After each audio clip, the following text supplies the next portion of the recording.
Olá, meus amigos. Deus abençoe a vocês, abençoe a família de vocês. Deus seja com cada um de vocês.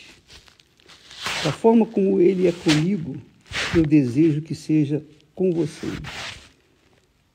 Da forma como Ele me abençoa, no mínimo, eu quero que Ele abençoe você de acordo com a sua justiça. Olha só, falando em justiça, você sabe que a justiça é definida como Deus. Sabia? Você sabia que Deus é justiça? Você quer entender Deus? Você quer conhecer Deus? Você quer saber como Ele age? Você quer conhecer o caráter divino? Muito bacana isso. Deus é justiça. Justiça. E por ser justiça e por ser justo, Ele odeia, abomina a injustiça. Então ele fala assim, olha só, através do seu servo Salomão, ele diz assim: ando pelo caminho da justiça. Ando pelo caminho da justiça, no meio das veredas do juízo, no meio dos caminhos do juízo. Justiça, Deus é justiça. Juízo são os julgamentos da justiça. Quando o tribunal julga, ele está fazendo juízo.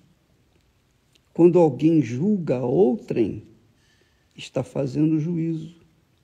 Quando a autoridade do judiciário julga, ele está fazendo juízo. Se ele está fazendo o que é certo ou errado, ele tem autoridade.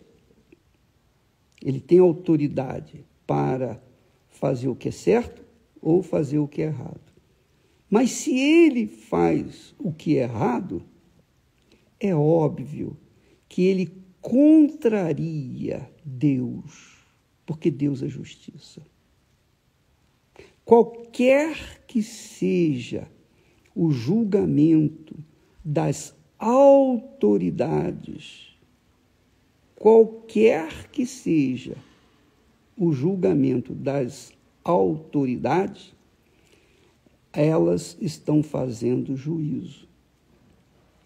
Se esse juízo é justo, então está de acordo com a vontade de Deus. Mas se esse juízo é injusto, ai daqueles que fazem juízo de forma perversa, cruel. Isso também está escrito. O profeta Zacarias fala, ai daqueles que fazem juízo, que julgam com injustiça. Ai, pode não sofrer aqui agora, nesse momento, porque quem está por cima da carne seca se dá bem, está muito bem, tem dinheiro, tem posição, tem autoridade, tem tudo do bom e do melhor, por enquanto. Mas vai chegar o dia em que vai ter que dar conta de cada ato que ele cometeu. Eles cometeram, não somente eles, mas cada um de nós. Então, seja bispo, seja pastor, seja autoridade eclesiástica, seja autoridade política, seja autoridade econômica, seja lá qual for a autoridade que a pessoa tem, inclusive autoridade sobre a sua própria vida. Talvez você seja uma pessoa que não tem autoridade de nada. Você é um pobre coitado que vive a míngua das misérias desse mundo. Mas você tem autoridade sobre a sua vontade, não é? Você é senhor ou é rei da sua própria vida. Você faz aquilo que lhe agrada, não é? Então você também tem autoridade. Todos têm autoridade. Uns mais, outros menos, mas todos têm autoridade. Então, quando Deus fala, eu ando pelo caminho da justiça, no meio das veredas do juízo, dos julgamentos, por que ele faz isso? Por que ele anda no caminho da justiça? Por que ele anda nas veredas do juízo? Um dia todos nós haveremos de saber. Todos nós vamos conferir isso pessoalmente. Quem tem advogado, quem tem o advogado, que é o filho do juiz, do justo juiz, Jesus é o nosso advogado. Então, tem a vantagem de ser justificado, de ser absolvido, de ser livre, de viver a eternidade junto com o Senhor Jesus. Agora, quem não tem o advogado como o Senhor Jesus, que é o filho do juiz, do supremo juiz, esse não vai ter desculpas. Esse não vai poder dizer, eu não sabia. Eu não sabia. Não, mas eu dei a minha palavra, eu enviei a minha palavra, eu enviei os meus servos, eles pregaram, e há testemunhas de que você tomou conhecimento. Porque assim também como, por exemplo, a palavra de Deus é como a Constituição brasileira, por exemplo, as constituições de cada país. Então, a Constituição do Brasil, se você sabe ou não dela, o problema é seu. Mas está lá a Constituição, você tem que obedecê-la. Mas eu não sabia. Você não tem desculpa. A Constituição está escrita para ser obedecida.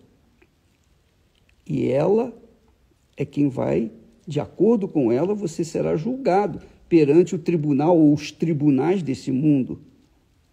Claro, quem tem um bom advogado se livra.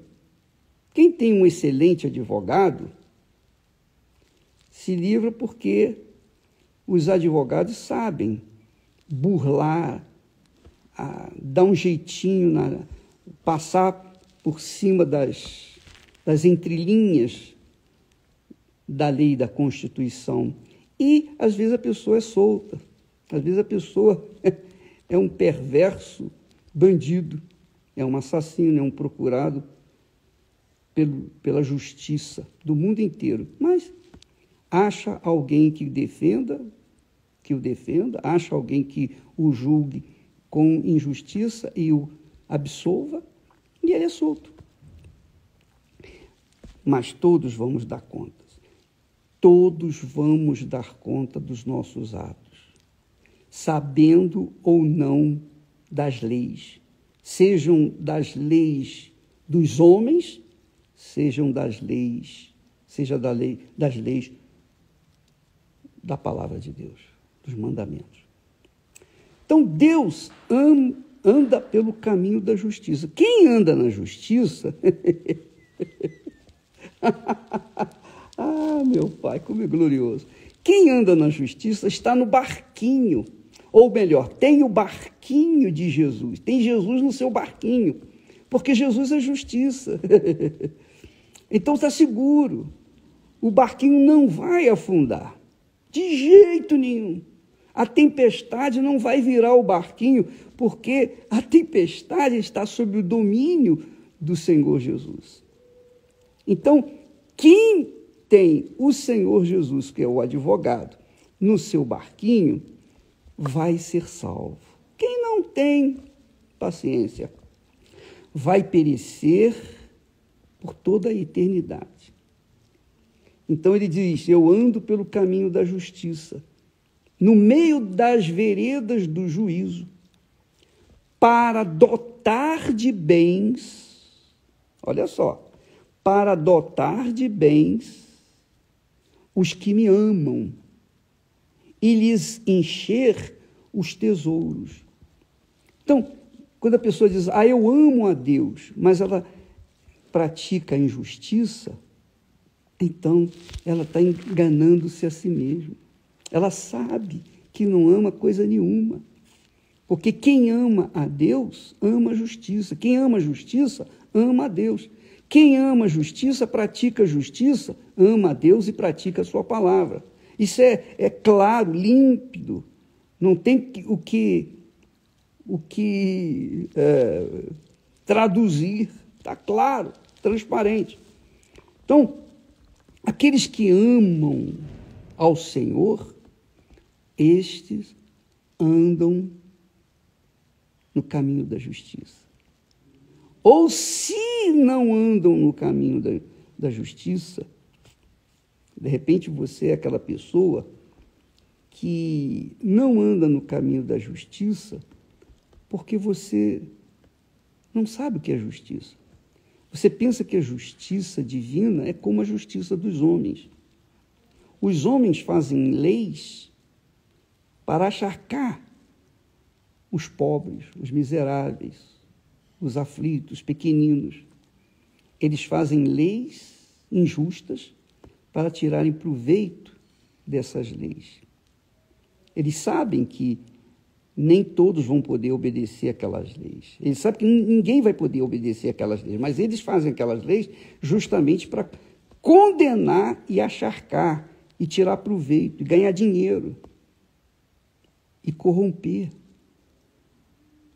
Mas tudo isso estará diante do trono do Altíssimo, o trono da justiça, o trono do justo juiz, quando nós teremos apenas um advogado, um juiz e um advogado. Não vai haver promotor, porque Deus conhece.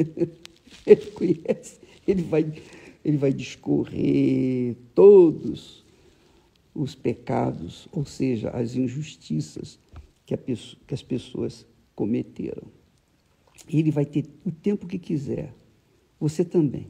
Todos terão o tempo necessário para serem julgados com justiça.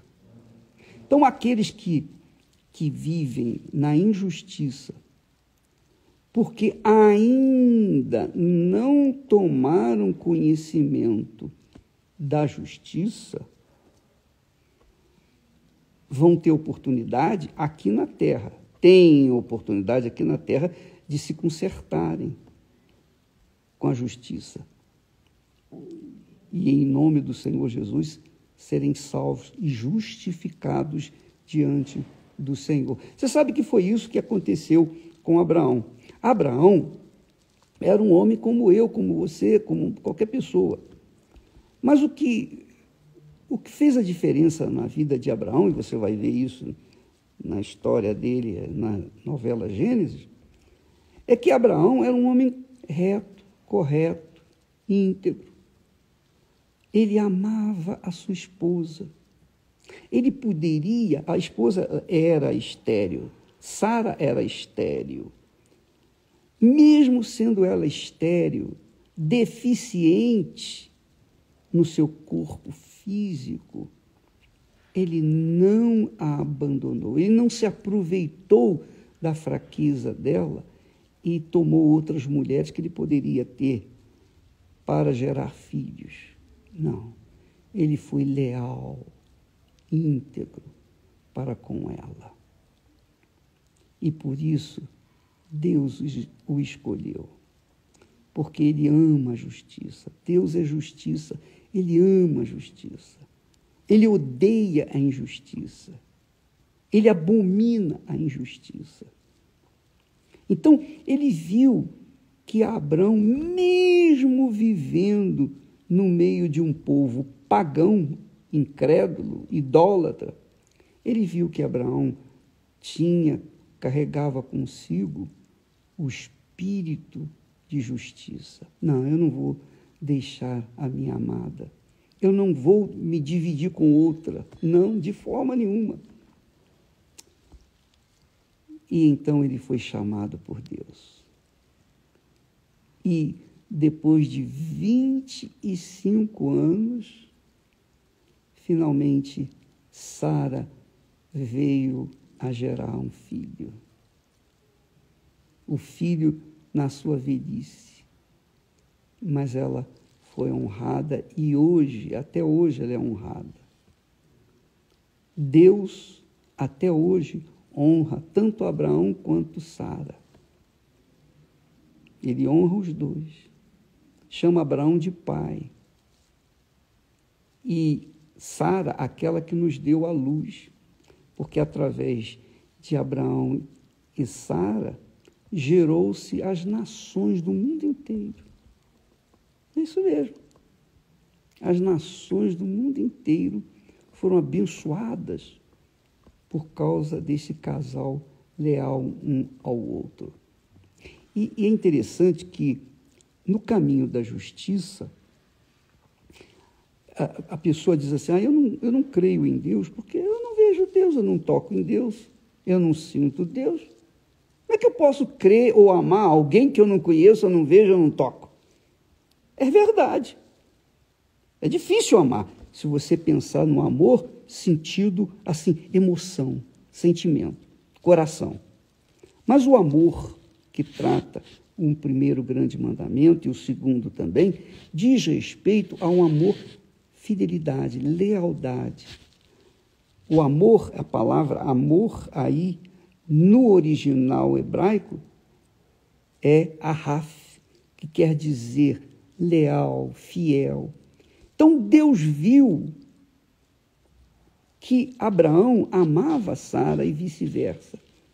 Esse amor que envolvia lealdade, integridade, fidelidade um ao outro, esse é o amor que Deus quer que nós tenhamos uns pelos outros.